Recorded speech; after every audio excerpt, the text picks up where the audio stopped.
அல்லாஹ் ஜல்ல சுப்ஹானஹு வ தஆலா அவனுடைய பேர் அல்லாஹ்வும் பெரும் கிருபையாலும் ஈமான் இஸ்லாத்தை கொண்டு அல்லாஹ் நம்மையும் நம்முடைய சந்ததிகளினுடைய வாழ்க்கையையும் கண்ணியத்தையும் ஒழுக்கத்தையும் இக்காலகட்டத்திலே பாதுகாத்து வருகின்றான். அல்ஹம்துலில்லாஹ். அல்லாஹுக்கு நாம் அதிகமான முறையிலே நன்றி செலுத்த கடமைப்பட்டிருக்கின்றோம். இந்த குழப்பமான சூழ்நிலைகளிலும் இந்த காலகட்டத்திலும் ஃபித்னா பசாதுகள் நிரப்பமான முறையிலே நிரம்பி இருக்கக்கூடிய இந்த தருணங்களிலும்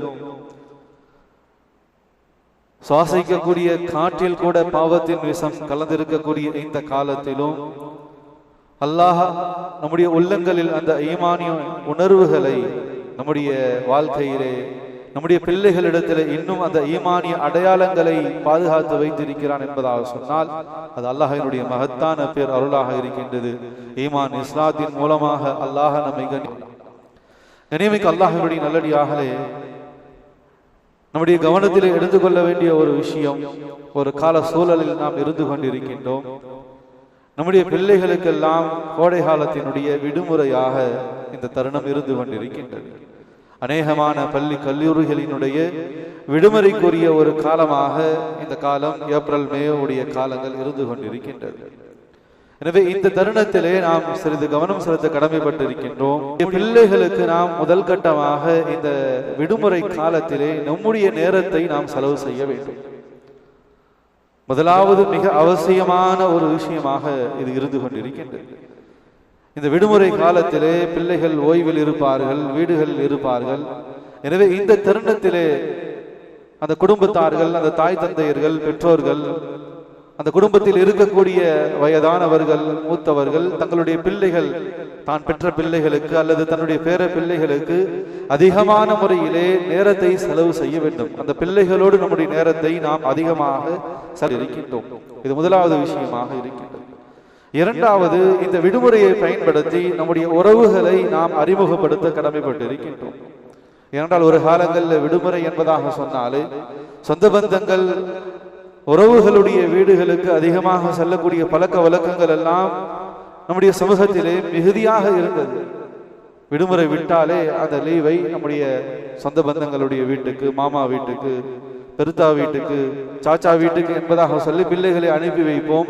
அவர்களும் போய் இருந்து விட்டு வருவார்கள். எனவே அந்த உறவுகள் மலர்ந்து கொண்டிருந்தது. ஆனால் சமீப காலங்களில் அந்த பழக்க வழக்கங்களும் மிகவும் குறைந்து போய்விட்டது. எனவே உறவுகளினுடைய அறிமுகம், அந்த உறவுகளை புதுப்பித்துக் கொள்வதற்கான ஒரு சந்தர்ப்ப வாய்ப்பாக இந்த விடுமுறையை நாம் பயன்படுத்திக் கொள்ள வேண்டும். நம்முடைய பிள்ளைகளுக்கு, சந்ததிகளுக்கு நம்முடைய இரத்த பந்த உறவுகளை அறிமுகப்படுத்தி வைப்பதும் ஆக மிக உயர்ந்த ஒரு கடமையாக இந்த தருணத்தில் இருந்து கொண்டிருக்கின்றது. மூன்றாவதாக, அல்லாஹ்வுடைய பெரிய கிருபையிலே ஒரு நீண்ட நெடிய காலம் விடுமுறை காலமாக இருப்பதினால் தீனுக்கு சாதமாக, தீனுக்கு பயன்படக்கூடிய அமைப்பிலே இந்த விடுமுறையை திட்டமிட்டு கழிப்பதற்காகவும் நாம் அந்த விஷயத்திலும் நம்முடைய பிள்ளைகளுக்காக கவனம் செலுத்த கடமைப்பட்டிருக்கின்றோம். ஒரு குறுகிய காலகட்டத்தையாவது இந்த விடுமுறையிலே தீனுடைய பயனுக்காக, தீனுடைய சூழ்நிலையில் இல்மை கற்றுக்கொள்வதற்காக, மார்க்கத்தினுடைய அடிப்படையான விஷயங்களை அறிந்து கொள்வதற்காக, குர்ஆனோடு ஒரு தொடர்பு ஏற்பட வேண்டும் என்பதற்காக, தீனுடைய காரியங்களில் நம்முடைய பிள்ளைகளுடைய நேரங்கள் செலவு செய்யப்பட வேண்டும் என்பதற்காகவும் இந்த விடுமுறை விஷயத்திலே நாம் திட்டமிட கடமைப்பட்டிருக்கின்றோம். எனவே கனிமிக்க அல்லாஹ்வினுடைய நல்லடியார்களே, ஒரு ஓய்வுடைய காலங்கள் நமக்கு, நம்முடைய பிள்ளைகளுக்கு அதிகமான முறையில் இருந்து கொண்டிருக்கின்றது. எனவே இதை சரியான முறையில் திட்டமிட்டு ஆலோசனை செய்து இதை பயன்படுத்திக் கொள்ள வேண்டிய ஒரு பெரும் பொறுப்பு நம் அனைவர்களுக்கும் இருந்து கொண்டிருக்கின்றது.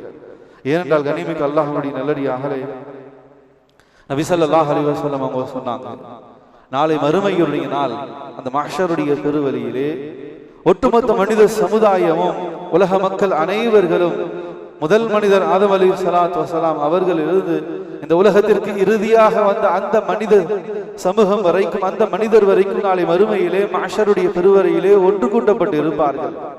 எனவே ஒவ்வொரு வருடத்திலும் விசாரணைகள் நடத்தப்படும். அல்லாஹ்தான் நீதிபதியாக இருப்பான். மாலிகி யௌமித்தீன், அரசனுக்கெல்லாம் அரசனான அந்த அல்லாஹ்தான் நம்மை ஒவ்வொருவரையும் விசாரிக்கக்கூடியவனாக இருப்பான்.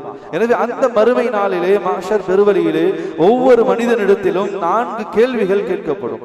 நபி ஸல்லல்லாஹு அலைஹி வஸல்லம் அவர்கள் சொன்னார்கள், லா தஸாலு கதம அப்தின் யௌமல் கியாமா, 4 கேள்விகள் கேட்கப்படும். அதில் மிக முக்கியத்துவம் வாய்ந்த ஒரு கேள்வி என்ன என்பதாக சொன்னால், ஹத்தா யுஸ்அலு அன் உம்ரிஹி ஃபீமா அஃப்னஹா, உங்களுடைய வாழ்க்கை முழுவதையும் நீங்கள் எப்படி செலவு செய்தீர்கள்? ஒரு 30 வருடம், ஒரு 60 வருடம், ஒரு 70 வருடம், ஒரு 100 வருட காலங்களுடைய வாழ்க்கை, ஒரு வயது உங்களுக்கு இந்த உலகத்திலே வாழ்ந்த தருணத்தில் நாம் கொடுத்திருந்தோம்.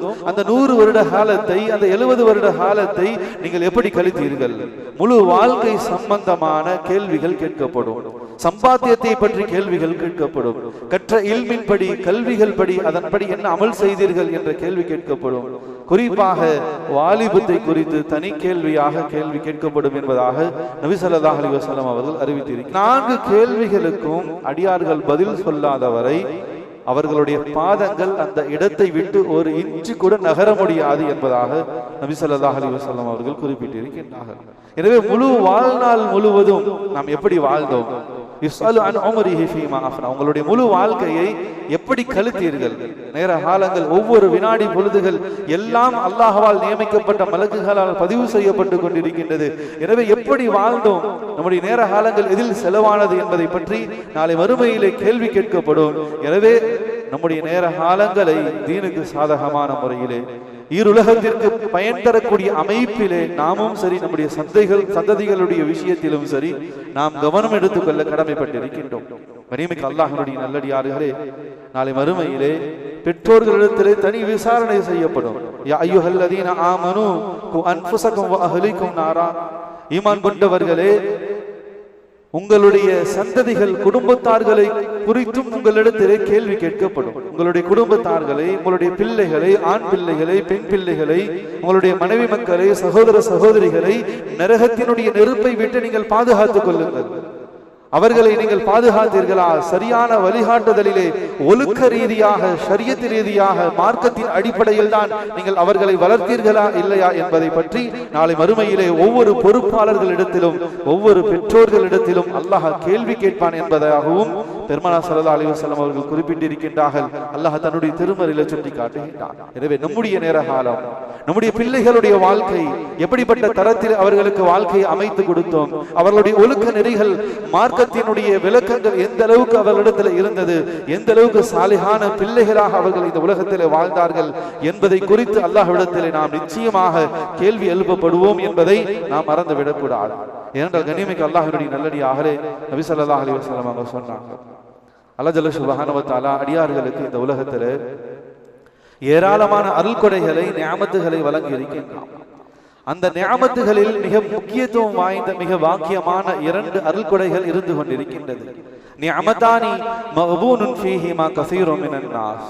ஆனால் அந்த 2 நிஅமத்துகள், அருள்கொடைகளுடைய விஷயத்திலே கஸீரும் மினன் நாஸ், பெரும்பாலான மக்கள் மிக அலட்சியமாக இருந்துகிட்டு இருக்காங்க. அதை பத்தி பெரிய ஒரு சிந்தனையோ, அதை பற்றிய ஒரு பெரிய கவலையோ, அந்த நிஅமத்துகளுடைய விஷயத்திலே ஒரு பெரிய அக்கறையோ என்பதாக சொல்லி பெரும்பாலான மக்கள் அந்த நியாமத்துகளை பயன்படுத்தக்கூடிய விஷயத்திலே மிக பொடுபோக்குத்தனமாக, மிக கவனக்குறைவாக, அலட்சியமாக இருந்து கொண்டிருக்கின்றார்கள். ஃபீஹிமா கஸீரும் மினன் நாஸ், நபி அவங்க சொன்னாங்க, அதுல ஒன்று அஸ்ஸிஹ்ஹத்து, ஒன்று வல் ஃபராஹ். அடியார்களுக்கு கொடுக்கப்பட்ட ஆரோக்கியம், அவர்களுக்கு இருக்கக்கூடிய ஓய்வு காலங்கள், இந்த 2 நியாமத்துகள், ஒரு மனிதனிடத்தில் இருக்கக்கூடிய ஆரோக்கியம், ஒரு மனிதனுக்கு கொடுக்கப்பட்டு இருக்கக்கூடிய ஓய்வினுடைய தருணங்கள், இந்த 2 நியாமத்துகளுடைய விஷயத்திலே பெரும்பட்ட மனிதர்கள் கவனக்குறைவாக இருந்து கொண்டிருக்காங்க. ஆனா உண்மை என்ன என்பதாக சொன்னால், வாழ்க்கையினுடைய யதார்த்தம் என்ன என்பதாக சொன்னால், இந்த 2ஐயும் ஒரு மனிதன் இழந்துட்டான் சொன்னா திரும்பவும் இதை அவனால் பெற்றுக்கொள்ள முடியாது. அல்லாஹ் கொடுத்த அந்த ஆஃபியத்தை, உடல் பலத்தை, அந்த ஆரோக்கியத்தை ஒருத்தர் வாழ்க்கையில இழந்துட்டார், அவருக்கு அவரிடத்திலிருந்து பறிக்கப்பட்டு விட்டது. அவருக்கு கிடைத்த ஓய்வு காலங்களை அவர் சரியாக பயன்படுத்தலன்னு சொன்னா அந்த 2ம் திரும்பவும் அவர்களுக்கு அமையாது. எனவே அப்படிப்பட்ட ஒரு சூழல் வருவதற்கு முன்னதாக உங்களுக்கு கொடுக்கப்பட்ட ஆஃபியத்தையும் அந்த ஓய்வு காலங்களையும் அல்லாஹ்வை திருப்திப்படுத்தக்கூடிய அமைப்பிலே, துன்யா 2ற்கும் சாதகமாக பயன் தரக்கூடிய அமைப்பிலே நீங்கள் பயன்படுத்திக் கொள்ளுங்கள் என்பதாக நபி ஸல்லல்லாஹு அலைஹி வஸல்லம் அவர்கள் குறிப்பிட்டார்கள். கனிமிக்க அல்லாஹ்வுடைய நல்லடியார்களே, நாம் சற்று யோசித்து பார்க்க கடமைப்பட்டிருக்கின்றோம். கடந்த காலங்களில் நமக்கு இருந்த அந்த ஆஃபியத், அந்த ஆரோக்கியம், அந்த ஓய்வு இப்போது நம்ம இடத்துல இருக்குதா? கடந்த வருடம் நாம் எந்த அளவுக்கு ஆரோக்கியத்தோடு நம்முடைய வாழ்க்கையில எந்த அளவுக்கு நிம்மதியோடு நாம இருந்தோமோ அந்த நிம்மதியும் ஆரோக்கிய சூழல்களும் இப்போது இருக்கிறதா என்பதாக சொன்னால் நாம் எல்லோருமே சொல்வோம் இல்லை என்பதாக மறுக்க முடியாத கசப்பான உண்மை. எனவே காலங்கள் நகர நகர நம்முடைய வயதும் கூடிக்கொண்டே சென்று கொண்டிருக்கின்றது, நம்முடைய மரணமும் நம்மை நெருங்கிக் கொண்டிருக்கின்றது. எனவே ஆஃபியத்தும் ஆரோக்கியத்திலும் ஓய்விலும் குறைபாடுகள் ஏற்படும். எனவே கிடைத்த சந்தர்ப்பங்களை சரியான முறையிலே நாம் பயன்படுத்திக் கொள்ள கடமைப்பட்டிருக்கின்றோம். அல்லாஹ்வுடைய நல்லடியார்களே, ஒரு தீன்தாரியான மனிதர், அவருக்கு கிட்னியில ப்ராப்ளம் ஏற்பட்டு டயாலிசிஸ் ஆபரேஷன் நடக்குது. கிட்டத்தட்ட 5 லட்சம் ரூபாய்க்கு மேல அவருக்கு செலவாகின்றது. செலவு செய்யப்பட்டு அவருக்கு மீண்டும் செயற்கையான கிட்னி பொருத்தப்படுகின்றது. பொருத்தப்பட்ட பிறகு மருத்துவர் அந்த மனிதர் இடத்துல, அந்த தீன்தாரியான ஈமான்தாரி இடத்துல வந்து சொல்றார், பாய், உங்களுக்கு டயாலிசிஸ் ஆபரேஷன் எல்லாம் சரியான முறையில சிறப்பாக முடிஞ்சிருச்சு. எனவே இனி நீங்க பயப்பட தேவையில்லை. ஆனா சில நிபந்தனைகள், நீங்கள் இப்படிதான் சாப்பிடணும், இந்த நேரத்துக்கு சாப்பிடணும், இப்படிதான் நீங்கள் செயல்படணும், முன்பு போல ஹார்ட் ஒர்க் எல்லாம் பார்க்க முடியாது, உங்கள் உடல் பலகீனமாக இருந்து கொண்டிருக்கு, உங்களுடைய அந்த சிறுநீரகமும் 40% மட்டும்தான் செயல்படும். உங்களுக்கு ஆபரேஷன் செய்யப்பட்டு இருந்தாலும், மாற்று அறுவை சிகிச்சை செய்து உங்களுக்கு கிட்னி பொருத்தப்பட்டு இருந்தாலும் முன்பு போல இயல்பாக உங்களால் வாழ முடியாது. முன்பு போல இயற்கையாக இயல்பான அந்த வாழ்க்கைக்குள்ள உங்களால் போக முடியாது. உங்களுடைய சிறுநீரகமும் வெறும் 40% மட்டும்தான் செயல்படும், மீதி 60% செயல்படாது. அதற்கு தகுந்த அமைப்பிலே உங்களுடைய பழக்க வழக்கங்களையும் உங்களுடைய உணவு முறைகளையும் நீங்கள் மாற்றி அமைத்துக் கொள்ளுங்கள் என்பதாக சொல்லிட்டு அவரிடத்தில் பில் கொடுக்கப்படுது. கிட்டத்தட்ட 5 லட்சம் ரூபாய்க்கு மேல பில். அப்ப அந்த தீன்தாரியான ஈமான்தாரியான மனிதர் கண்ணீர் விட்டு அழுகிறார். அவருடைய கண்கள் இருந்து அப்படியே கண்ணீர் கசைகின்றது. அந்த மருத்துவர் கேட்டார், என்ன பாய், பில் அதிகமா இருக்குன்னு நினைச்சு அழுவுறீங்களா? ரொம்ப பில் அதிகமாயிடுச்சு, 5 லட்சம் ரூபாய்க்கு மேல செலவாயிடுச்சுன்னு நினைச்சு கவலைப்படுறீங்களா? உங்களுக்கு நல்ல ட்ரீட்மெண்ட் தான் கொடுத்துருக்கோம், காசை பார்க்காதீங்க, சிறந்த முறையில் உங்களுக்கு சிகிச்சை செய்யப்பட்டு. அப்ப அந்த மனிதர் சொன்னார், நான் பில்லை பார்த்துலாம் அழுகலப்பா, 5 லட்சம் ரூபாய் இன்னும் 50 லட்சம் ரூபாய் கூட கொடுக்கலாம், என்னுடைய பழைய ஆஃபியத் எனக்கு கிடைக்குமா? அல்லாஹ் கொடுத்த இயற்கையான அந்த சிறுநீரகம், அந்த கிட்னி, எந்த பயமும் இல்லை, எந்த நிர்பந்தமும் இல்லை, எந்த நிபந்தனையும் என்னுடைய ரப்பு எனக்கு விதிக்கல. ஹலாலான உணவு சாப்பிடலாம், ஹலாலான பானங்கள் அருந்தலாம், உடல் தாக்கத்து இருக்கக்கூடிய அமைப்பில் செயல்படலாம், எந்த விதிவிலக்கையும் என்னுடைய ரப்பு எனக்கு ஏற்படுத்தல. ஆனால் செலவுகள், பெருமண்ட செலவுகள், பெருமண்ட மன உளைச்சல்கள் எல்லாம் செய்யப்பட்டு எனக்கு செயற்கையான முறையிலே மருத்துவ ஆபரேஷன் சிகிச்சை அளிக்கப்பட்டிருக்கு. ஆனா பழைய நிலைமை இல்லை, 40% தான் இயங்கும் என்பதாக சொல்றீங்க.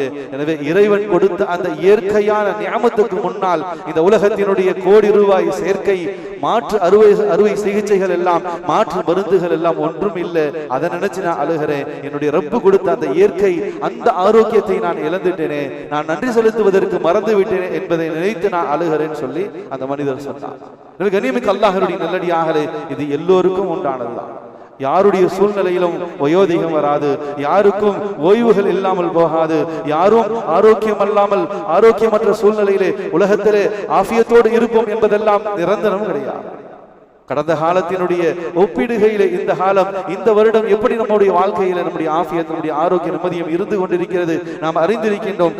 எதிர்வரக்கூடிய காலங்களில் இன்னும் என்ன பலகீனம் ஏற்படும், என்ன பலம் ஏற்படும் நாம் யாருக்குமே தெரியாது. அல்லாஹ் ஒருத்தன் தான் அறிந்தவனாக இருக்கும். எனவே கனிமிக்க அல்லாஹ்வுடைய நல்லடியார்களே, நிரந்தரமற்ற உலகம், நிரந்தரமான வறுமை வாழ்க்கையை முன்னிறுத்த வேண்டும். அழியாத ரப்பு, உண்மையான ஹக்கான இறைவன் அல்லாஹ், அவனை திருப்திப்படுத்தக்கூடிய அந்த அமல்கள், அந்த செயல்பாடுகளில் நாம் அதீத கவனத்தை செலுத்த கடமைப்பட்டிருக்கின்றோம். கனிமிக்க அல்லாஹ்வுடைய நல்லடியார்களே, ஹஸரத் இப்னு மஸ்ஊத் ரலியல்லாஹு தஆலா அவங்க சொல்வாங்க, என்னுடைய வாழ்க்கையிலே நான் விரும்பியது, நான் ஆசைப்பட்டது ஏதாச்சும் எனக்கு கிடைக்காமல் போயிடுச்சு அப்படின்னு சொன்னா அதை பத்தி நான் கவலைப்பட மாட்டேன். என்னுடைய வாழ்க்கையிலே என்னை தவறிவிட்டு சென்ற எந்த ஒரு விஷயத்தை கொண்டும் நான் எந்த காலத்திலும் கவலைப்பட்டது கிடையாது. இப்படி ஆயிடுச்சு சொல்லி எதை நினைத்தும் இந்த துன்யாவில நான் முடங்கியோ கவலையோடு நான் இருந்தது கிடையாது. ஆனால் ஒரே ஒரு விஷயத்திற்காக ஹஸரத் இப்னு மஸ்ஊத் ரலியல்லாஹு தஆலா சொல்றாங்க, அலா யௌமின் குர்பதி ஷம்ஸஹு, ஒவ்வொரு நாளினுடைய சூரியன் மறையக்கூடிய தருணத்திலே நக்ஸ ஃபீஹி அஜலி வலம் யஸிது ஃபீஹி அமலி, நேற்றை விட இன்றைக்கு கூடுதலாக எந்த அமலையும் செய்ய முடியவில்லை என்றால் அந்த நாளை நினைத்து நான் கவலைப்பட்டிருக்கிறேன்.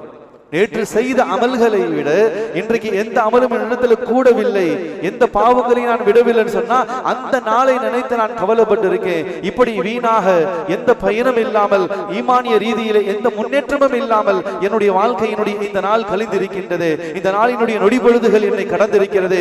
அமல் செய்ய முடியாத அந்த தருணங்கள், தவறி போன அந்த காலங்களை, நேரங்களை நினைத்துத்தான் நான் வாழ்க்கையில கவலைப்பட்டு இருக்கேன்னு சொல்லி ஹஜ்ரத் இப்னு மஸ்ஊத் ரலியல்லாஹு தஆலா அவர்கள் சொல்லி இருக்கின்றார்கள். கனிமிக்க அல்லாஹ்வுடைய நல்லடியார்களே, வாழ்க்கையில கிடைத்த சந்தர்ப்பங்கள், அந்த நேரங்கள் காலம் கண் போன்றது, நேரம் பொன் போன்றது என்பதாக சொல்வாங்க. சரியான முறையிலே பயன்படுத்திக் கொள்ள வேண்டும். குறிப்பாக இந்த விடுமுறை காலம், இதில் நம்முடைய பிள்ளைகளினுடைய ஈமானிய அந்த விரக்திக்காக, அந்த ஈடேற்றத்திற்காக நாம் அதீத கவனத்தை எடுத்துக்கொள்ள கடமைப்பட்டிருக்கின்றோம். எனவே கிடைத்த வாய்ப்பு, சந்தர்ப்பங்கள் சரியான முறையிலே பயன்படுத்துவது நம் மீது பொறுப்பாக இருந்து கொண்டிருக்கின்றது. கனிமிக்க அல்லாஹ்வுடைய நல்லடியார்களே, வரலாற்று சிறப்புமிக்க ஒரு சஹாபி ஹஜ்ரத் சாலிம் மௌலா அபி ஹுதைஃபா ரலியல்லாஹு தஆலா என்பதாக சொல்லக்கூடிய ஒரு சஹாபி. இந்த சஹாபியினுடைய ஆரம்ப காலங்கள் அந்த அளவுக்கு போற்றுதல் கூறியதாக இல்லை. அவருடைய வாழ்க்கையினுடைய ஆரம்பம், அவர் வாழ்க்கையை ஆரம்பித்த தருணங்களில் அவருக்கான ஒரு தனி அடையாளமோ, அங்கீகாரமோ, கண்ணியமோ, எந்த விதமான நற்சான்றுகளோ எதுவும் இல்லாத நிலையில்தான் அந்த சஹாபியினுடைய வாழ்க்கை ஆரம்பிக்கின்றது. சிரியா நாட்டை சேர்ந்தவர், ஒரு கருப்பு நீகுரோ அடிமையாக இருக்கக்கூடியவர், தனக்கு என்பதாக ஒரு சரியான ஒரு பெயர் அடையாளம் கூட இல்லாத மனிதர்.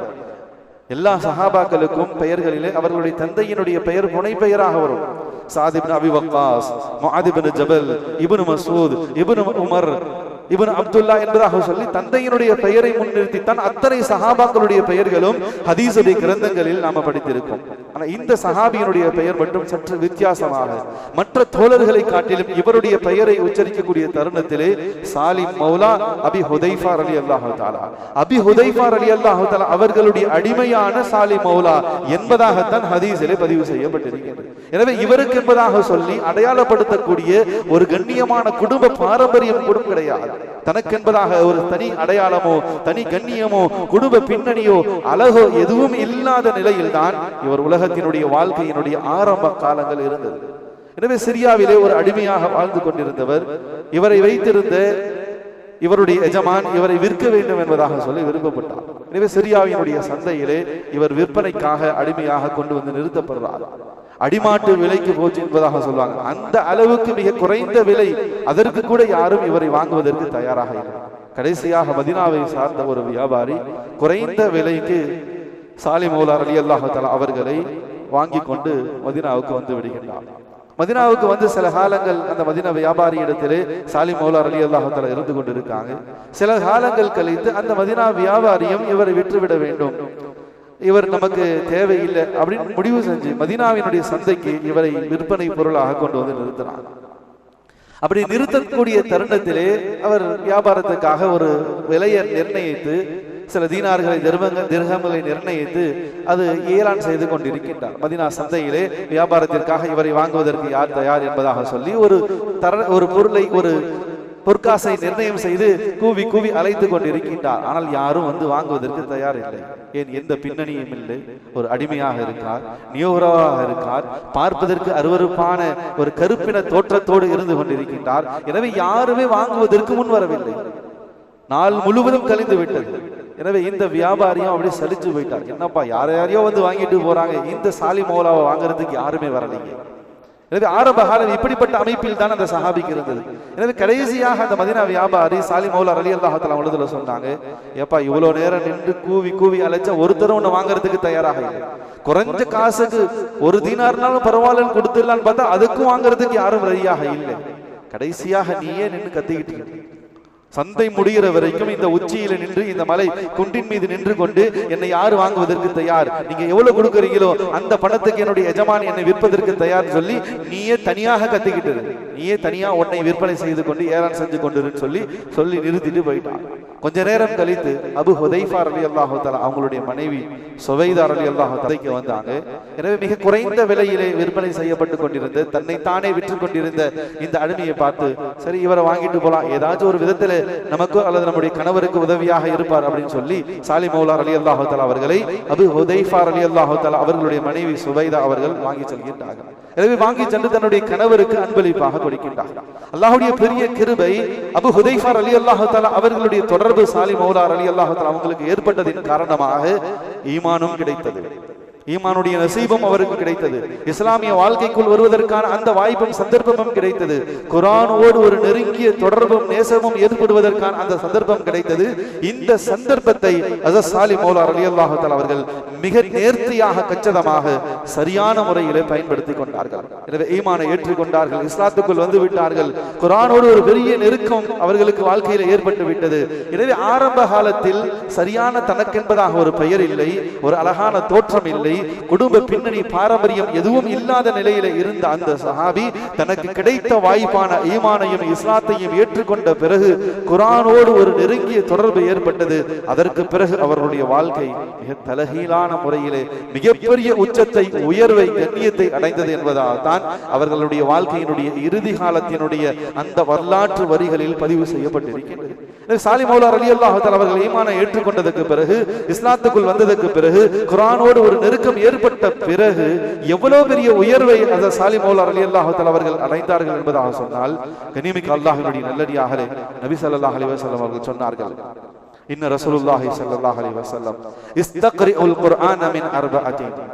நீங்கள் குர்ஆனை, அந்த குர்ஆன் எப்படி இறங்கியதோ அதே அமைப்பிலே அதை ஓத வேண்டும், கேட்க வேண்டும் என்பதாக சொன்னால், என்னுடைய தோழர்களில் மின் அர்பஅத்தின் 4 பேர்கள் இருக்காங்க, 4 சஹாபாக்கள் இருக்காங்க. அல்லாஹ்வுடைய புறத்திலிருந்து ஹஜ்ரத் ஜிப்ரீல் அலைஹிஸ்ஸலாத்து வஸலாம் அவர்கள் எப்படி அந்த குர்ஆனை கொண்டு வந்தார்களோ, நான் எப்படி குர்ஆனை ஓதுகின்றேனோ அதே அமைப்பில் இந்த குர்ஆனை நீங்கள் ஓத கேட்க வேண்டும் என்பதாக சொன்னால், என்னுடைய தோழர்கள் 4 நபர்கள் தான் அதற்கு மிக சிறப்புக்குரியவர்கள், தகுதியானவர்கள். மின் அர்பஅத்தின், நபி ஸல்லல்லாஹு அலைஹி வஸல்லம் அவர்கள் சொன்னார்கள், மின் அப்துல்லா இப்னு மஸ்ஊத் ரலியல்லாஹு தஆலா 1, இரண்டாவது வா சாலிம் மௌலா அபி ஹுதைஃபா ரலியல்லாஹு தஆலா 2வது, மூன்றாவது உபை இப்னு கஅப் ரலியல்லாஹு தஆலா, 4வது முஆத் இப்னு ஜபல் ரலியல்லாஹு தஆலா என்பதாக 4 சஹாபாக்களை நபி ஸல்லல்லாஹு அலைஹி வஸல்லம் அவர்கள் முன்னிலைப்படுத்தி சொல்கின்றார்கள். அதிலே மிக சிறப்புக்குரியவராக இருந்தவர் சாலிம் மௌலா ரலியல்லாஹு தஆலா அவர்கள். குர்ஆனோடு ஏற்பட்ட அந்த நெருக்கம், தங்களுக்கு கிடைத்த அந்த ஈமானிய வாய்ப்பை, சந்தர்ப்பை மிக நேர்த்தியாக அவர்கள் பயன்படுத்தி கொண்டதின் காரணமாக எவ்வளவு பெரிய உச்சத்தை அடைந்தார்கள். கியாம நாள் வரைக்கும் குர்ஆனினுடைய பாணி என்பதாக சொன்னால் ஹஜ்ரத் சாலிம் மௌலா அபி ஹுதைஃபா ரலியல்லாஹு தஆலா என்பதாகத்தான் வரலாற்றினுடைய வரிகளில், ஹதீஸுடைய கிரந்தங்களில் பதிவு செய்யப்பட்டிருக்கின்றது.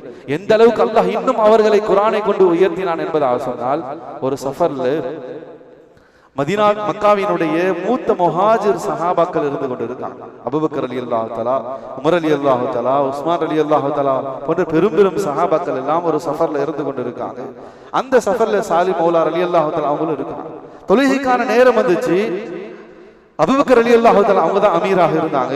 அவங்க முடிவு செய்யறாங்க, இப்ப தொழுகையை இமாமாக நமக்கு முன் சாலிம் மௌலா ரலியல்லாஹு தஆலா அவங்க நடத்துவாங்கன்னு சொல்லி முடிவு செய்தாங்க.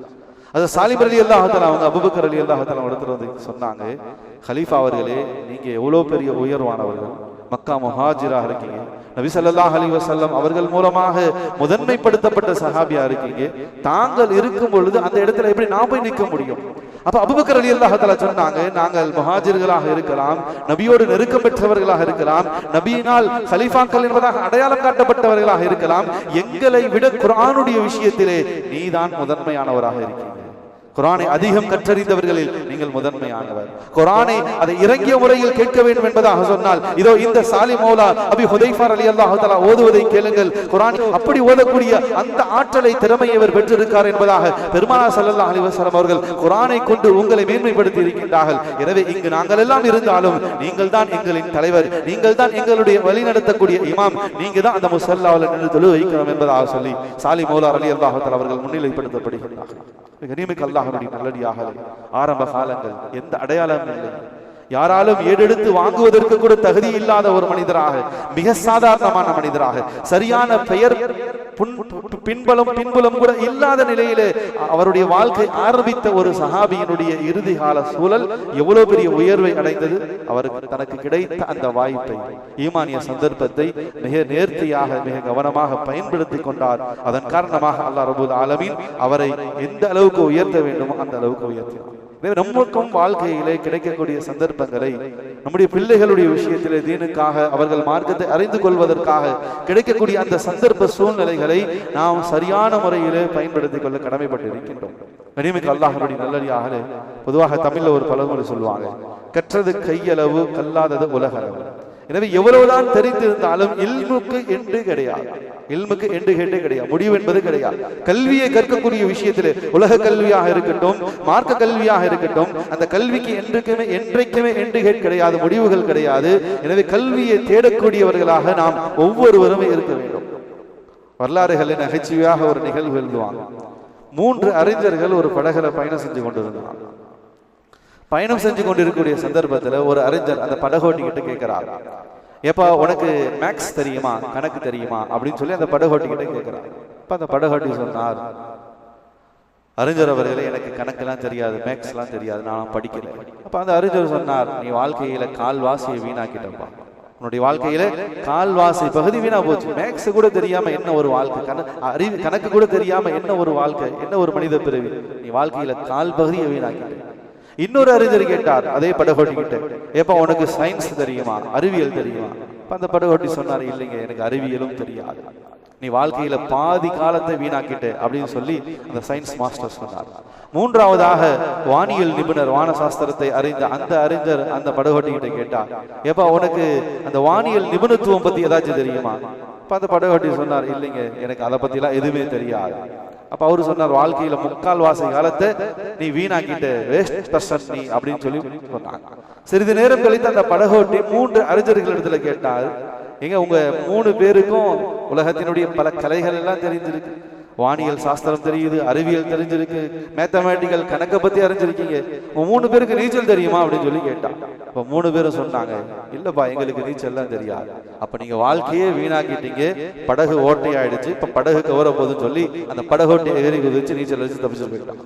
எனக்கு கனிமிக்கு அல்லாஹ்வுடைய நல்லடியார்களே, வாழ்க்கையின் யதார்த்தம் இதுதான். வாழ்க்கையில எவ்வளவுதான் நாம் கற்றுக்கொண்டாலும் இன்னும் கற்றுக்கொள்ள வேண்டிய விஷயம் எவ்வளவோ இருந்து கொண்டிருக்கிறது. வாழ்க்கையில எவ்வளவுதான் அமல் செய்தாலும் இன்னும் அல்லாஹ்வுடைய நெருக்கத்தை, நேசத்தை பெறுவதற்கான அந்த பாதைகள் இன்னும் தூரமாக இருந்து கொண்டிருக்கின்றது. எனவே கிடைத்த சந்தர்ப்பங்களை நாம் வீணான முறையில் கழித்து விட்டோம் என்பதாக சொன்னால், அந்த ஆரோக்கியம், அந்த ஓய்வு காலம், நமக்கு கிடைத்த அந்த வாய்ப்புகள் என்பது நம்முடைய வாழ்க்கையில எப்போதும் திரும்பவும் நமக்கு வரவே வராது. ஒரு அருமையான தருணங்கள் ஒரு விடுமுறை காலகட்டமாக இருந்து கொண்டிருக்கின்றது. குறிப்பாக நம்முடைய பிள்ளைகளுடைய விஷயத்திலே, நம்முடைய சந்ததிகளினுடைய விஷயத்திலே இந்த தருணங்களில் அதீத கவனத்தை நாம் செலுத்த கடமைப்பட்டிருக்கோம். அவர்களுடைய விடுமுறையை பயனான அமைப்பிலே, தீன் துன்யா இரண்டுக்கும் சாதகமான அமைப்பிலே கழிப்பதற்கான அந்த முயற்சிகளை எடுக்கணும். அதுல முதலாவது விஷயம், நம்முடைய பிள்ளைகளுக்கு நாம நேரம் கொடுக்கணும்.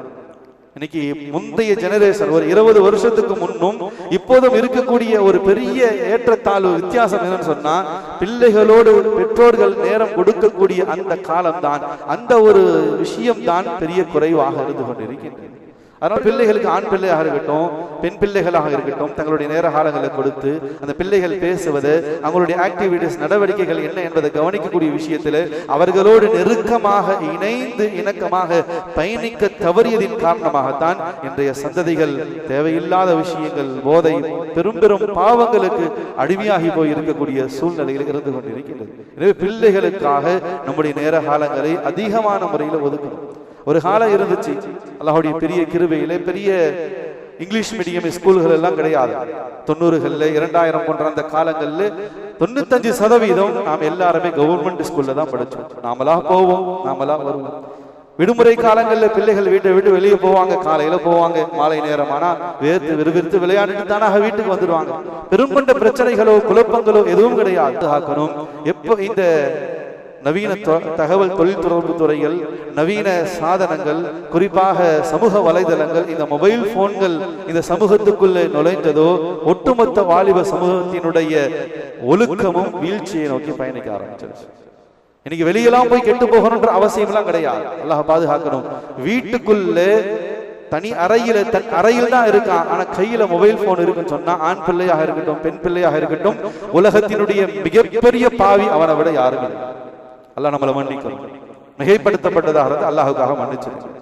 அந்த மொபைல் போன் இருந்துச்சு, வீட்டுக்குள்ளதான் இருக்கான், ரூமுக்குள்ளதான் இருக்கான், அவனை விட மிகப்பெரிய மோசமானவன் பாவி இந்த உலகத்துல வேறு யாருமாக இருக்க முடியாது. ஏன் உலகத்தினுடைய அத்தனை பாவங்களினுடைய வாசல்களும் அதனுடைய அடையாளங்களும் அந்த போனுக்குள்ள இருந்து கொண்டு இருக்கின்றது. கனிமிக்கு அல்லாஹ்வுடைய நல்லடியார்களே, நம்முடைய பிள்ளைகளை கவனிப்பதற்கான ஒரு அழகான தருணம் விடுவில நம்மோடு இருக்காங்க.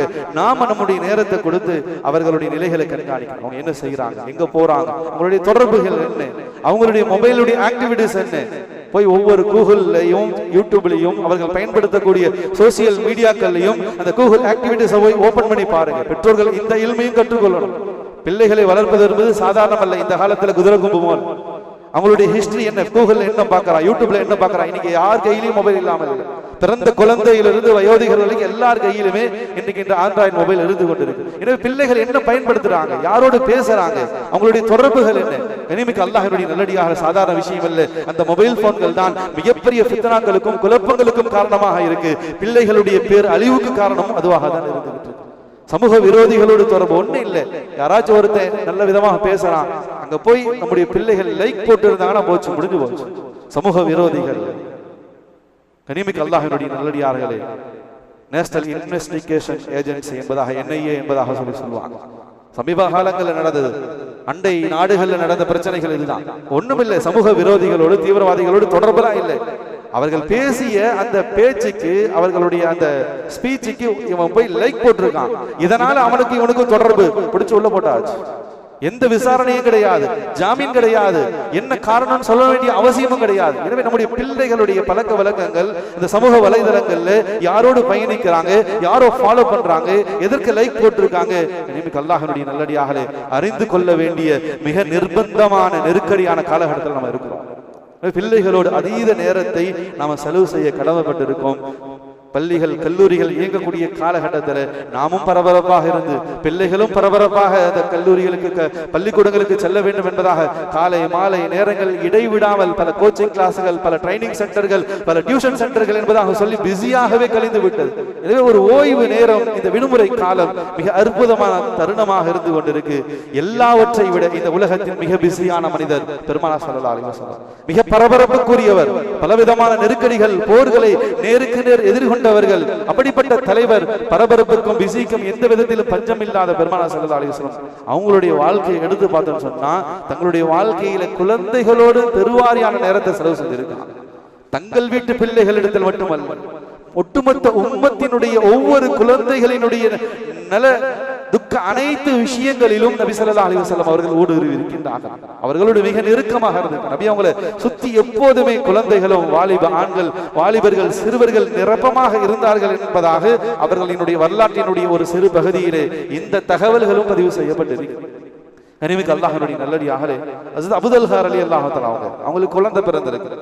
பிறந்த குழந்தையை சஹாபாக்களுடைய பழக்கம், உடனே நபி ஸல்லல்லாஹு அலைஹி வஸல்லம் எடுத்து கொண்டு வந்துருவாங்க. நபியினுடைய மடிக்கு அந்த குழந்தைகள் வந்துடும். நபி ஸல்லல்லாஹு அலைஹி வஸல்லம் அவங்க தான் பேர் வைப்பாங்க. சில சந்தர்ப்பங்கள்ல நபி அவங்க தஹ்னீக் செய்வாங்க. அது ஒரு சுன்னத்தாக இருக்கு. அதாவது தேனோ அல்லது பேரித்தம்பலத்தையோ தன்னுடைய நாக்கில நன்றாக மென்று, பல்லில அதை மென்று அதை ஜூசியாக ஆக்கி அந்த ஜூஸான அந்த பேரித்தம்பலையோ அந்த குழந்தையினுடைய நாவிலே தொட்டு வைப்பாங்க. இது தஹ்னீக் செய்யறது. பெரியோர்கள் நல்லோர்கள் அதை செய்யும் பொழுது அவர்களுடைய அந்த சுஹபத், அவர்களுடைய அந்த பழக்க வழக்கம், அந்த ஒழுக்க நெறி, அந்த இல்மினுடைய திறமைகள் அந்த பிள்ளைகளிடத்தில் வெளிப்படும் என்பது நபி ஸல்லல்லாஹு அலைஹி வஸல்லம் சுன்னத்தான வழிமுறையாக இருக்கு. அபூ தல்ஹா ரலியல்லாஹு தஆலா அவங்களுடைய குழந்தை நபியிடத்துல கொண்டு வந்து கொடுக்கப்பட்டுச்சு. நபி ஸல்லல்லாஹு அலைஹி வஸல்லம் அவங்க அந்த குழந்தையை வாங்கினாங்க. அப்போதுதான் குபாவாசிகளினுடைய நல்ல பழுத்த பேரித்தம்பலத்தினுடைய கொலைகள் எல்லாம் கொண்டு வந்து வைக்கப்பட்டிருந்துச்சு. நபி ஸல்லல்லாஹு அலைஹி வஸல்லம் அவர்கள் அந்த புத்தம் புதிய அந்த பேரித்தம்பலத்தின் அந்த கொலையிலிருந்து ஒரு பழத்தை எடுத்து தங்களுடைய வாயில நன்றாக போட்டு அதை கரைச்சி அதை ஜூசி ஆக்கி அதை தான் அந்த குழந்தையினுடைய நாவுல வச்சாங்க. அந்த குழந்தை நன்றாக பிறந்து சில நிமிடங்களான அந்த குழந்தை அந்த பேரித்தம்பலத்தினுடைய சுவையை நன்றாக சுவைத்து ருசித்து சாப்பிட ஆரம்பிச்சு, அதை விழுங்க ஆரம்பிச்சு.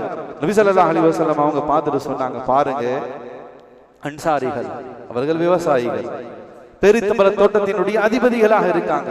ஹுப்புல் அன்சாரி வத்தமர், அவர்களை போல அவர்களுடைய குழந்தைகளும் அந்த பேரித்தம்பலத்தின் மீது பேராவல் கொண்டவங்களாக இருந்துகிட்டு இருக்காங்க. அன்சாரிகள் பேரித்தம்பலத்தை ரொம்ப விரும்புவாங்க. மதீனா வாசிகளுக்கும் பேரித்தம்பலத்துக்கும் நெருங்கிய தொடர்பு இருக்கு. எனவே அவர்கள் பேரித்தம்பலத்தை ரொம்ப விரும்புவாங்க. பாருங்க, அவங்களுடைய குழந்தைகள், பிறந்த குழந்தை கூட அந்த பேரித்தம்பலத்தை எவ்வளவு ரசிச்சு ருசிச்சு சாப்பிடுதுன்னு சொல்லி நபி ஸல்லல்லாஹு அலைஹி வஸல்லம் சொன்னாங்க. இப்படி பல தருணங்கள்ல சின்னஞ்சிறு பிள்ளைகளோடு மிக நெருக்கமாக அந்த குழந்தைகளுக்கு அதிகமான நேரங்களை நபி அவங்க செலவு செஞ்சிருக்காங்க. ஒரு சந்தர்ப்பத்தில் நபி ஸல்லல்லாஹு ஸல்லல்லாஹு அலைஹி வஸல்லம் அவங்க ஒரு வேலையாக மதீனாவை விட்டு வெளியே போயிட்டாங்க. நீண்ட நெடிய நேரம் கழித்தும் நபி அவர்கள் மதீனாவுக்குள்ள வரல. நபியினுடைய தினந்தோற பழக்கங்கள்ல ஒன்று மாலை நேரத்துல அதிகமாக குழந்தைகளோடு சிறார்களோடு நபி அவங்க செலவு செய்வாங்க. எனவே அன்றைக்கு நபி ஸல்லல்லாஹு அலைஹி வஸல்லம் அவங்க வெளியூர் போனவங்க வரல. எனவே அத்தனை குழந்தைகளும் சிறார்களும் நபி அவர்கள் வருகை எதிர்பார்த்து மதீனாவுடைய எல்லைக்கே போயாச்சு. இன்னைக்கு நபி ஸல்லல்லாஹு அலைஹி வஸல்லம் உடைய காணல. எவ்வளவு பரபரப்பான மனிதர், மிகப்பெரிய இஸ்லாம் சமுதாயத்தினுடைய தலைவர், ஒரு நபியாக இருக்காங்க. ஆனா குழந்தைகளுடைய உள்ளத்தை எந்த அளவுக்கு கவர்ந்திருந்தாங்க. எனவே நபி அவர்கள் வரும் வரைக்கும் மதீனாவினுடைய எல்லையிலே காத்திருந்த அந்த பிள்ளைகள், அந்த குழந்தைகள் நபி அவர்கள் வந்த பிறகு நபி அவர்களை ஆற தழுவி கட்டி அணைத்தார்கள். நபி ஸல்லல்லாஹு அலைஹி வஸல்லம் அவர்களும் அந்த குழந்தைகளோடு கொஞ்சம் குலாவி கொண்டு மதீனாவுக்குள்ள ஆறாவரத்தோடு நுழைந்தார்கள் என்பதாகவும் வரலாற்றினுடைய பதிவுகளில் இருந்து கொண்டிருக்கிறது. எனவே இவ்வளவு பிஸியாக பரபரப்பான சூழ்நிலையிலே பெருமானார் ஸல்லல்லாஹு அலைஹி அவர்கள் இருந்த பொழுதும், ஆனால் பிள்ளைகளுடைய வளர்ப்பிலே சமுதாயத்தினுடைய சந்ததிகள் அடுத்த நெக்ஸ்ட் ஜெனரேஷனை தரமான ஒழுக்கமான முறையில் உருவாக்கக்கூடிய விஷயத்திலும் மிக அதீத கவனத்தை செலுத்தக்கூடியவர்களாக இருந்தார். எனவே முதல் கட்டம் இந்த விடுமுறை காலத்துல நம்முடைய பிள்ளைகளோடு அமருங்க, அவங்களுடைய நேர காலங்களோடு பயணிங்க, அவங்க என்ன செய்யறாங்க, என்ன பேசுறாங்க, அவங்களுடைய நட்பு வட்டாரம் யார், அவங்களுடைய சமூக வலைதளங்களினுடைய தொடர்புகள் என்ன இருக்கு, அப்படியெல்லாம் கவனிச்சாதான் நம்முடைய பிள்ளைகள் சந்ததிகளினுடைய எதிர்காலம் பாதுகாப்பான கண்ணியமானதாக சாலிகானதாக அமையும். எனவே இந்த விஷயத்துல நாம் அதீத கவனம் செலுத்த கடமைப்பட்டிருக்கிறோம். அதே போல கண்ணியமிக்க அல்லாஹ்வுடைய நல்லடியாக இறுதியாக இந்த விடுமுறை காலத்தை மற்ற பயிற்சி வகுப்புகள் இவைகளுக்கு மத்தியிலே அவைகளை எல்லாம் தாண்டி தீனுடைய விஷயத்திற்கு குர்ஆனோடு உண்டான அந்த தொடர்புக்காகவும் இந்த விடுமுறை காலங்களை நாம் அதிகமான முறையிலே பயன்படுத்திக் கொள்ள கடமைப்பட்டிருக்கோம். ஏன்னா மற்ற மாதங்கள்ல மற்ற காலங்கள்ல தான் அவங்க ஸ்கூலுக்கு போறாங்க, 10th படிக்கிறான், +1 படிக்கிறான், பப்ளிக்காக இருக்கு, அந்த syllabus, ICC syllabus, CBSE syllabus, நெருக்கடியான ரொம்ப கஷ்டமான சிலபஸ்ல படிச்சுக்கிட்டு இருக்காங்க. அதனால அந்த டியூஷன் சென்டர், இந்த கோச்சிங் சென்டர், இந்த சிலம்பாட்டத்துக்கு போறாங்க, இந்த கம்ப்யூட்டர் சென்டருக்கு போறாங்க, இந்த கராத்தே கிளாஸ் போறாங்க, எவ்வளவோ விஷயங்கள். இப்படி அவர்கள் பள்ளி படிப்பினுடைய அந்த காலகட்டத்திலே அந்த நேர காலங்களில் நாம் அவர்களை இது போன்ற ட்ரைனிங்ல ஈடுபடுத்தி விடுகிறோம். இது விடுமுறை காலம், இதுலயும் கொண்டு போய் ஏதாச்சும் ஒரு கோச்சிங் சென்டர்ல, ஏதாச்சும் ஒரு அபாகஸ் கிளாஸ்ல, ஏதாச்சும் ஒரு ட்ரைனிங் சென்டர்ல கனிமிக்க அல்லாஹ்வுடைய நல்லடியாக இந்த தருணத்தையாவது நம்முடைய பிள்ளைகள் தீனை கற்றுக்கொள்வதற்காக குர்ஆனோடு அவர்களுக்கு தொடர்பை ஏற்படுத்தும் விதமான அந்த விஷயங்களில் ஆய்வு செய்து ஆலோசனை செய்து அதிலே நம்முடைய பிள்ளைகளுடைய நேர காலங்களை செலவு செய்ய நாம கடமைப்பட்டிருக்கிறோம். அல்லாஹ்வுடைய கிருபையிலே வருடம் வருடம் நம்முடைய பெரிய பள்ளிவாசல் 1ஆம் வகுப்பிலிருந்து 12ஆம் வகுப்பு வரைக்கும் படிக்கக்கூடிய மாணவர்களுக்கான கோடைகால தீனியாத் பயிற்சி வகுப்புகள் நடந்து கொண்டிருக்கு. மிக சிறப்பான முறையிலே பல 10 வருடங்களை கடந்து அல்லாஹ்வுடைய பெரிய கிருபையிலே அந்த வகுப்பு நடந்து கொண்டிருக்கின்றது. எனவே இந்த வகுப்புடைய விஷயத்துல கொஞ்சம் கவனம் செலுத்துங்க. மற்ற கோச்சிங்கள், ட்ரைனிங், டியூஷன் எல்லாத்தையும் ஒதுக்கிட்டு இதற்கு நாம் அதீத நேரத்தை கொடுக்க கடமைப்பட்டோம். ஏன்னா இன்னைக்கு இருக்கக்கூடிய காலகட்டத்தில் இந்த சிலபஸினுடைய அந்த அழுத்தத்தின் காரணமாக பல பிள்ளைகள் மக்தபனுடைய வாசலை கூட விதிக்கிறது கிடையாது, பள்ளிவாசல் பக்கம் கூட எட்டி பார்க்கறது கிடையாது. 6ஆவதுல இருந்து 1ஆவதுல இருந்து எல்கேஜில இருந்து சிபிஎஸ்இ சிலபஸ், ஐசி சிலபஸ் ரொம்ப டஃப்பான சிலபஸா இருக்கு. ஃபுல்லா அதுக்கு நேரத்தை செலவு செஞ்சா தான் அவங்க நல்ல எஜுகேஷன் பர்சனலா உருவாக முடியும். அதனால ஒட்டுமொத்தமாக வாஷ் அவுட் ஆயிடுது மக்தபுடைய தொடர்பு, குர்ஆனுடைய தொடர்பு என்பதாக. அப்படிப்பட்ட பிள்ளைகளுக்கு இது ஒரு சரியான அழகான ஒரு அரிய வாய்ப்பு, ஒரு வரப்பிரசாதம் சம்மருடைய கிளாஸ். அப்படிப்பட்ட பிள்ளைகள் தான் அதிகமாக இந்த சம்மர் கிளாஸ்ல வந்து பயன்பெற்றும் இருக்காங்க. கனிமிக்க அல்லாஹ்வுடைய நல்லடியாகலே இந்த சம்மர் கிளாஸினுடைய பெரிய ஃபாய்தா என்னன்னு சொன்னா, அதை பொறுப்பெடுத்து நடத்தக்கூடிய பெரிய பள்ளி மௌலானா இப்ராஹிம் ஹசரத் அவங்க அடிக்கடி சொல்லுவாங்க, இந்த சம்மர் கிளாஸினுடைய கோடைகால தீனியாத் பயிற்சி முகாமின் மூலமாக மக்தபில ஓதக்கூடிய பிள்ளைகள் அல்லாஹ்வுடைய பெரிய கிருபையில உலமாக்களுடைய தொடர்பு, ஒரு உலமாக்களுடைய நேரடி பார்வை நிகராணியில அந்த குடும்பத்தார்கள் அந்த பிள்ளைகள் இருந்துகிட்டு இருக்காங்க. மக்தபுடைய தொடர்பே இல்லாத பிள்ளைகள் இந்த கிளாஸுக்கு வரக்கூடிய தருணத்துல அப்படி வந்த பல மாணவர்கள் தங்களுடைய வாழ்க்கையில 10 வருஷம் 15 வயசு கடந்தும் குர்ஆனை தொடாத இருந்த அப்படிப்பட்ட எத்தனையோ பிள்ளைகள் இந்த கோடைகால தீனியாத் பயிற்சி முகாமுக்கு வந்ததின் காரணமாக ஆலிம்களாக, ஹாஃபில்களாக இருக்காங்க. அந்த பட்டியல்கள் இருக்கு. ஒரு 15 நாள் நடக்கக்கூடிய அந்த சம்மர் கிளாஸ்ல கலந்து கொண்டதினுடைய நதீஜா ஃபாயிதா, அந்த பிள்ளைகள் ஆலிம்களாக, ஹாஃபில்களாக ஆர்வமாக ஏற்பட்டு அவர்கள் ஆலிம்களாகவும் ஹாஃபில்களாகவும் ஆயிருக்காங்க. பட்டதாரிகளாக ஆன அந்த பிள்ளைகளாக இருந்தாலும் அந்த சம்மர் கிளாஸினுடைய பரக்கத்தால் தீன்தாரியான பட்டதாரிகளாக, தீன்தாரியான முதலாளிகளாக, தீன்தாரியான தொழிலாளிகளாக, தொழுகையாளியான வாலிபர்களாக இந்த உலகத்திலே சமூகத்தில் காட்சி அளித்திருக்கின்றார்கள். அப்படிப்பட்ட ஒரு சூழல், அழகிய சூழல் இருந்து கொண்டிருக்கு. எனவே அந்த சம்மர் கிளாஸை நாம சரியான முறையில் பயன்படுத்திக் கொள்ள கடமைப்பட்டிருக்கோம். ஏன்னா இதனுடைய இன்னொரு பெரிய ஃபாய்தா என்னன்னு சொன்னா, எல்லா உலமாக்களோடு ஒரு நெருங்கிய தொடர்பு ஏற்படும். சம்மர் கிளாஸுக்கு போறதுனால கரூர்ல எத்தனை மஸ்ஜித் இருக்கோ அத்தனை பள்ளி இமாம்களும் இந்த கோடைகால தீனியாத் பயிற்சி முகாம் நடக்கக்கூடிய அந்த இடத்துல தான் அந்த கிளாஸ்கள் நடக்கக்கூடிய காலம் வரைக்கும் 15-20 நாள் அந்த காலை 9 மணியிலிருந்து 12:30 மணி வரைக்கும் முழுவதுமாக அங்கதான் செலவு செய்யறாங்க. எனவே அந்த கிளாஸ்ல கலந்துக்கிறதுனால இந்த தீனியாத் பயிற்சி முகாம்ல நம்முடைய பிள்ளைகள் போறதுனால அனைத்து உலமாக்களினுடைய தொடர்பு அவர்களுடைய துஆவும் நம்முடைய பிள்ளைகளுக்கு கிடைக்கும். எல்லா உலமாக்களினுடைய பார்வைக்கு ஒரு மஹல்லானா அந்த மஹல்லால ஓதுறாருன்னா அந்த மஹல்லா இமாமுக்கு தான் தெரியும். ஆனா அந்த கிளாஸ்ல கலந்துக்கிறதுனால ஒட்டுமொத்தமாக கரூர்ல இருக்கக்கூடிய அத்தனை உலமாக்களுக்கும் நம்முடைய பிள்ளைகள் அறிமுகமாகறாங்க. அனைத்து உலமாக்களினுடைய தொடர்பு அந்த பிள்ளைகள் எங்க போனாலும் இவன் இந்த மஹல்லாக்காரனாச்சே, சம்மர் கிளாஸ்ல கலந்துக்கிட்டவனாச்சே, அந்த நேரடி நிகராணி கண்காணிப்பு அந்த உலமாக்களுக்கு கீழே வராங்க. குறிப்பாக அந்த உலமாக்களினுடைய துஆ அந்த பிள்ளைகளுக்கு மிக அதீதமாக இருந்து கொண்டிருக்கின்றது. கண்ணியமிக்க அல்லாஹ்வுடைய நல்லடியார்களே, ஒரு அருமையான வாய்ப்பு. உலமாக்களுடைய துஆ கிடைக்கும் பொழுது இவ்வுலகத்திலும் சரி நாளை வறுமையிலும் சரி ஈடேற்றத்துக்குரிய பிள்ளைகளாக அந்த பிள்ளைகள் ஆவாங்க. ஒரு இல்முடைய தொடர்பு ஏற்படுச்சு என்பதாக சொன்னா அந்த இல்மின் காரணமாக அவருடைய வாழ்க்கை குர்ஆனுடைய தொடர்பின் காரணமாக அந்த வாழ்க்கை ஈருலகத்திலும் உயர்வை மேன்மையை பெறக்கூடியதாக இருந்து கொண்டிருக்கின்றது. வரலாறுகளை நாம் பார்க்கலாம். முகலாய மன்னர்கள் அவர்களை பற்றிய பலவிதமான விமர்சனங்கள் இருக்கு. அந்த விமர்சனங்களுக்கு மத்தியிலே முகலாய மன்னர்களிலேயே மிக சிறந்த மன்னராக முன்மாதிரியாக திகழ்ந்தவர்கள் யார் என்பதாக சொன்னா ஹஸரத் அவுரங்கசீப் ரஹ்மத்துல்லாஹி அலைஹி அவர்கள் முகலாய மன்னர்களிலேயே மிக சிறந்தவர். ஷாஜஹானினுடைய மகனார். ஆனா கண்ணியமிக்க அல்லாஹ்வுடைய நல்லடியார்களே, தன்னுடைய தந்தை தன் கூட பிறந்த மற்ற சகோதரர்கள் தராஷிகா முராத் என்பதாக சொல்லக்கூடிய 2 மூத்த சகோதரர்கள். ஷாஜஹானை பத்தி நாம பெருசாக அறிமுகப்படுத்த வேண்டிய அவசியம் இல்லை. தீனுடைய அந்த தொடர்பு இல்லை, ஈமானுடைய இல்முடைய குர்ஆனுடைய அந்த தொடர்பு இல்லாதனால தான் அப்படிப்பட்ட மிகப்பெரிய பிரம்மாண்டமான உலகமே மெய்சிலுக்கலாம், உலகமே அதை ஒன்று என்பதாக சொல்லி தாஜ்மஹாலை சொல்லலாம். ஆனா அவர் உண்மையிலே தீன்தாரியாக அவருடைய உள்ளத்துல ஈமான் இருந்துச்சு சொன்னா அப்படிப்பட்ட தாஜ்மஹாலை கட்டியதுக்கு பதிலாக ஒரு பெரிய மஸ்ஜிதை கட்டியிருந்தார் சொன்னா இன்றைக்கு வரைக்கும் அவருக்கு நன்மை போய் சேர்ந்து உலகத்துல பெரிய பேர் புகழ் இருக்கலாம். ஆனால் மறுமையிலே அதற்கு அவருக்கு பகரமான தண்டனை தான் மிச்சமாக இருந்தது. ஏன் தீனுடைய சூழ்நிலை இல்லை. எனவே ஒரு மிக மோசமான வரலாற்றினுடைய கருப்பு புள்ளியினுடைய ஆட்சி தான் ஷாஜஹான் மன்னருடைய ஆட்சி காலத்தில் அவருக்கு பிறகு அவருடைய மற்ற 2 மூத்த மகன்கள் மூலமாக நடந்தது.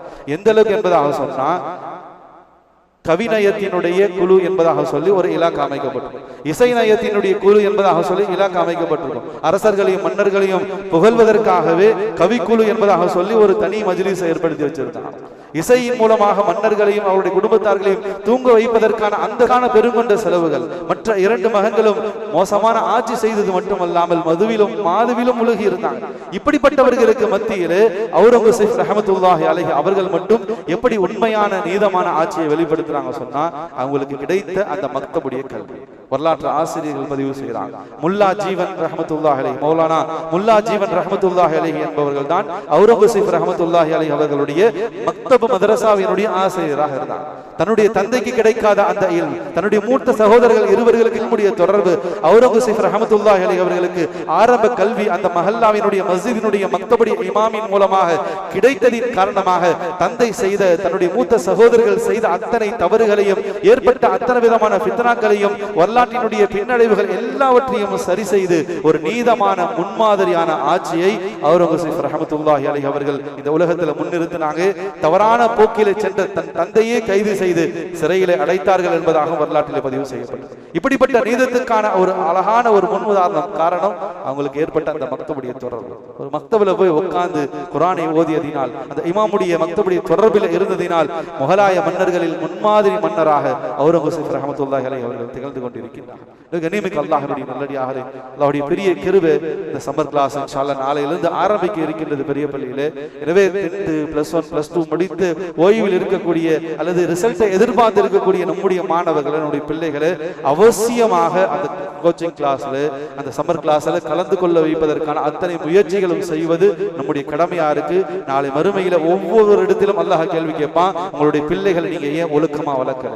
கிடைத்த சந்தர்ப்பமான தீனுக்கான சூழ்நிலைகள் இருந்த போதும் உலகத்தை முன்வைத்து உலகத்தினுடைய அற்ப ஆதாய காசு பணங்கள் கோச்சிங்களை முன்வைத்து தீனுடைய கல்வியை நீங்க இழந்தீங்க. நாளைக்கு மறுமையில் நாம் எல்லோருமே பதில் சொல்லி ஆக வேண்டும். கண்ணியமிக்க அல்லாஹ்வுடைய நல்லடியார்களே, அல்லாஹ் ரப்பல் ஆலமீன் நம் அனைவர்களையும் மன்னிப்பானாக. நம்முடைய உள்ளங்களை தீனுடைய விஷயத்திலே விசாலமானதாக ஆக்கி அருள் புரிவானாக. நம்முடைய சந்ததிகளை ஈருலகத்திலும் சோபனம் பெற்றவர்களாக, ஈருலகத்தினுடைய ஜெயசீலர்களாக, வெற்றியாளர்களாக அல்லாஹ் ரப்பல் ஆலமீன் கபூல் செய்வானாக.